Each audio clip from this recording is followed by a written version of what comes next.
বন্ধুগণ নমস্কার। প্রথমে আপনাদের করবো আপনারা আমার চ্যানেলটি সাবস্ক্রাইব করবেন, ভিডিওটি লাইক করবেন। আপনারা অবশ্যই ইতিমধ্যে জেনে গেছেন যে বর্ধমান থেকে যে জৈশি মোহাম্মদ যে জঙ্গি জঙ্গি সন্দেহভাজন জঙ্গি হামিম মণ্ডলকে পশ্চিমবঙ্গ পুলিশের এসটিএফ কদিন আগে গ্রেপ্তার করেছে। তো গ্রেপ্তার করার পর দেখা যাচ্ছে তাকে নিয়ে বিভিন্ন রকমের তদন্ত চলছে। এটাকে নিয়ে পশ্চিমবঙ্গের অনেকগুলো টিভি চ্যানেল, এখন তো একটা টিভি চ্যানেল নয়, এখন দিল্লি বেশ সব টিভি চ্যানেলই পশ্চিমবঙ্গে একটা করে বাংলা উইন্ডো খুলে দিয়েছে। তাই এটাকে নিয়ে খুবই কাচকাচ করে কদিন খুব বলছিল, সেই জন্য আমি নিয়ে এটা নিয়ে আর ভিডিও করিনি যে এত টিভি চ্যানেল চলছে আর এই খবরটা আমার কে শুনবে।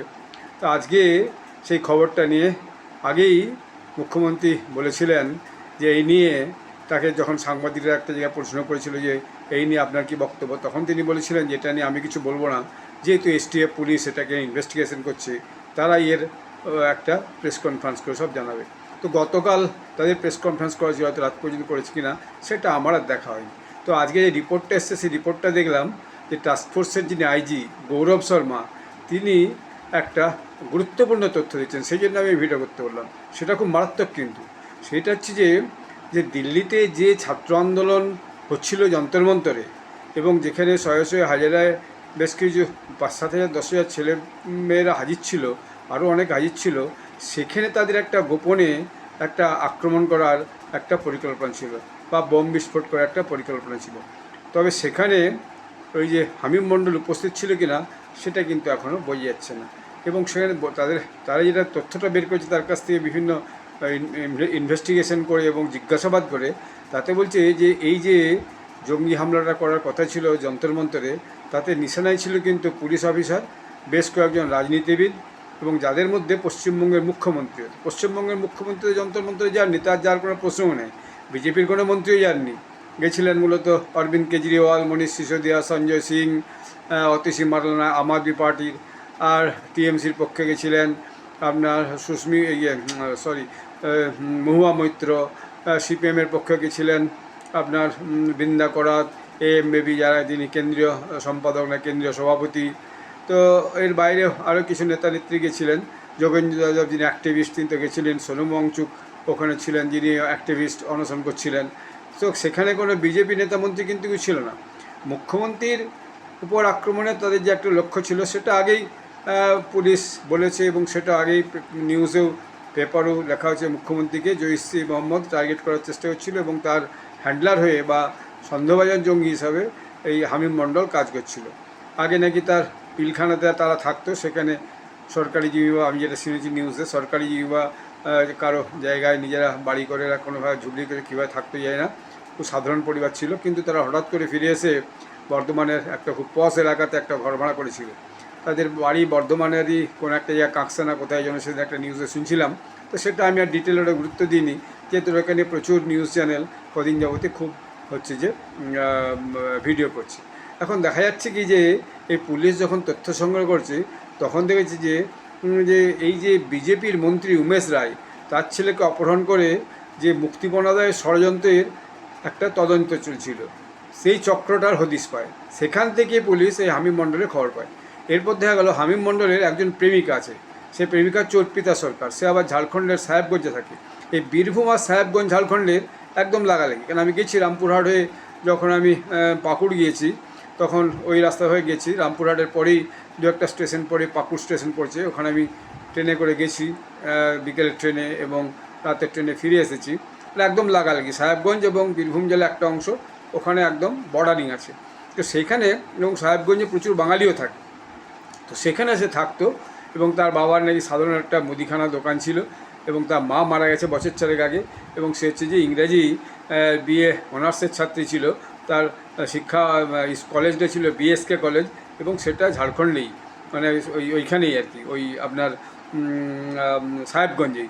এবং তার মা অঙ্গনের ওয়ার্কার ছিল, যে 4 বছর থেকে মারা যায়।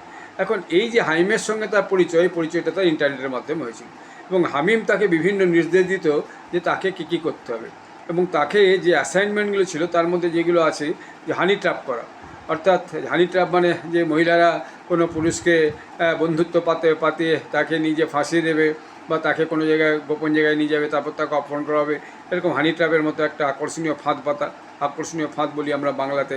তারপর হচ্ছে কি যে মানুষকে প্রলুব্ধ করার চেষ্টা, মোবাইল নম্বর জোগাড় করা, বিভিন্ন ব্যক্তির ও বাড়ির ছবি সংগ্রহ করা এবং নজরদারি করে রেকি চালানো, কে কখন কোথায় যাচ্ছে এসব নিয়ে নজরদারি করানো, এবং ইন্টারনেটের মাধ্যমে নতুন নতুন সদস্য সংগ্রহ করা এবং দায়িত্ব দেয়। এবং মুখ্যমন্ত্রী কোথায় কখন যাচ্ছেন না যাচ্ছেন সেগুলো তার নাকি হচ্ছে যে খোঁজখবর রাখা এবং সেগুলো মানে লক্ষ্য রাখা, সেইগুলো কোন দিকে যাচ্ছে, তাহলে কী হবে, মুখ্যমন্ত্রী কোনো কারণে তাদের আক্রমণ করতে সুবিধা হয়, তার রুটটা তার যদি জানা থাকে।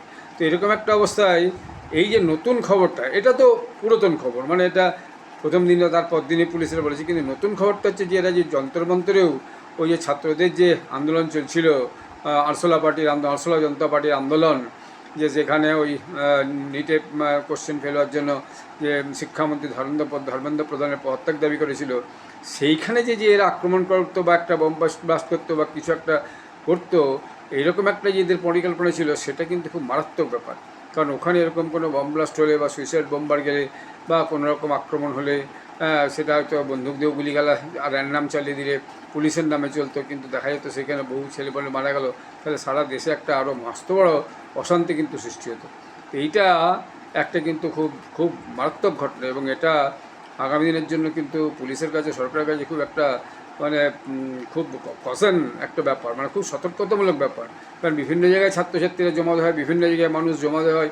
এখন এরা যদি সেই জমাতের মধ্যে যে কোনো বম ব্লাস্ট করে দেয় বা কোনো সুইসাইড বম ব্লাস্ট করে দেয়, যেমন দিল্লিতে হয়েছিল, লালকেল্লার কাছে একটা গাড়ি রেখে দিয়ে চলে গেলো, সে গাড়িটা হঠাৎ করে ব্লাস্ট করে গেল, যেটা ওই দিল্লির যে একটা মেডিকেল কলেজ না হরিয়ানার কথা ছিল, সেখানে ডাক্তারি যারা পড়তো তারাও এসব জঙ্গি কাজগুলোতে যুক্ত ছিল।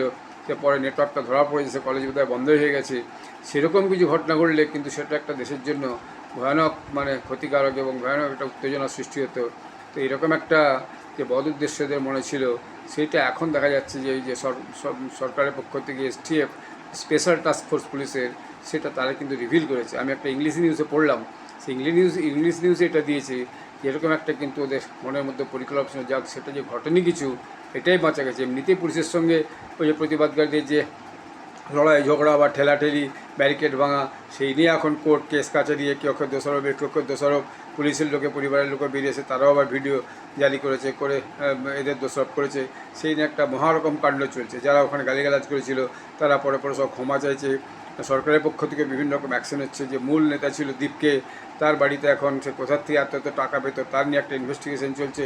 তো বিষয়টা খুব জটিল জায়গায় আছে, কিন্তু সবচেয়ে যে গুরুত্বপূর্ণ আশঙ্কাজনক ব্যাপার, প্রশ্নের ব্যাপার, সেটা হচ্ছে এরকম যে কোনো জমায়েতে, যে কদিন আগে আপনার বিরোধী দলের কলকাতায় 3-4টে জমায়েত হয়েছিল, এরকম কোনো জমায়েতের মধ্যে যদি যে এরকমভাবে কিছু একটা অঘটন ঘটিয়ে দেয়, তাহলে কিন্তু খুব বিপদ হবে। অতএব আগামী দিনে যে কোনো জমায়েতের ব্যাপারে কিন্তু খুব সতর্ক থাকতে হবে, এবং যারা জমায়েতকারী হবে তাদেরকে দায়িত্বই দিতে হবে। যেরকম কোনো ঘটনা ঘটলে তোমরা কিন্তু তার জন্য তোমরাই দায়িত্বে থাকবে। এরকম কিছু একটা পুলিশের বা সরকারের বা সংবিধান অনুযায়ী এরকম কিছু ব্যাপারে আশঙ্কা থাকলে কী ধরনের কী হচ্ছে যে ব্যবস্থাপনা আছে আমি ঠিক জানি না। তো সেরকম ব্যবস্থাপনা কিন্তু আগের থেকে নেওয়া উচিত, তাহলে কিন্তু ভবিষ্যতে এরকম জমায়েতে যে কোনো সময় এরকম গোলমাল হওয়ার কিন্তু সম্ভাবনা থাকতে পারে। এবং আমরাও যখন কোনো জমায়েত ফমাতে যাবো, মিছিল ফিছিলে যাবো, খুব সতর্ক হতে হবে। আমি তো এমনি কোনো মিছিল ফিছিলে জমায়েতে কোনো পার্টির রাজনৈতিক দলেরই যাইনি কখনোই, মানে ইদানিংকালে 30-40 বছর কোথাও যাইনি।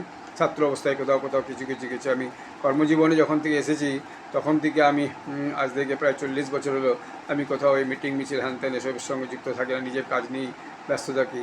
কিন্তু যারা সবাই যায় তাদের কিন্তু এখন থেকে খুব সতর্ক হওয়ার ব্যাপারে, যেসব মিটিং মিছিলে যে জমায়েতে যে কোনো সময় কিন্তু কিছু হলে 200-500 লোক একসাথে সে মরে যেতে পারে, এরকম বহু জায়গায় ঘটছে কিন্তু। বা এলোপাথারি যে র্যান্ডাম গুলি চালিয়ে যায়, বহু লোক মারা যেতে পারে। আমেরিকাতে বিভিন্ন জায়গায় এরকম মাঝে মধ্যেই হচ্ছে, রাস্তাঘাটে আপনার কী বলে কাফের মধ্যে যে, রেস্টুরেন্টের মধ্যে যে একজন ধান্দাধুন গুলি চালিয়ে 4-5 জন 7 জন 10 জনকে বেঁধে। তো এরকম ঘটনা ঘটলে কিন্তু খুব মুশকিল হবে। সরকারকেও সচেতন হতে হবে এবং পুলিশকেও, ইন্টেলিজেন্সকেও আরও সতর্ক হয়ে আগামী দিনে এইসব ঘটনা যাতে না ঘটে। এবং জঙ্গিরা অ্যান্টিসিপেটেড যে টেররিস্ট বা যারা টেররিস্ট মডেল চালাচ্ছে বা যারা টেররিস্ট সাপোর্টার, যারা লিঙ্কম্যানের কাজ করছে, তাদের প্রতি খুব সতর্ক দৃষ্টি রেখে আরও ইন্টেলিজেন্সকে আরও গুরুত্বপূর্ণভাবে এ সমস্ত লক্ষ্য রাখতে হবে। তাহলে যে কোনো সময় দেশের মধ্যে কোনো একটা জায়গাতে একটা বিপদ। আমরা দেখেছি পার্লামেন্ট আক্রমণ হয়েছিল একটা সময়, মুম্বাইয়ের মধ্যে কিনায় আন্ধাধুন গুলি চালে কত মানুষকে মুম্বাইয়ে মেরে দিয়েছিল। তো এরকম ঘটনা প্রায় পেহেলগামে কিনায় ঘটনা ঘটলো। তো অতএব এখন দেখা যাচ্ছে বিষয়গুলো খুবই একটা কিন্তু গভীর জায়গায় পৌঁছে চলেছে। খুব সতর্কতার সঙ্গে সবাইকে মানুষকে চলতে, এরকম কোনো ঘটনার সূচনা পেলে বা কোনো রকম কোনো সন্দেহ হলে সঙ্গে সঙ্গে স্থানীয় পুলিশকে, থানাকে অবশ্যই এটা জানানো উচিত। আজকাল সমস্ত পুলিশ থানা, রাজ্য পুলিশ সব কিন্তু এই ব্যাপারে সব ফোন নম্বর দিয়েছে। অর্থাৎ নাগরিক সচেতনতাও কিন্তু এবারে খুব জরুরি।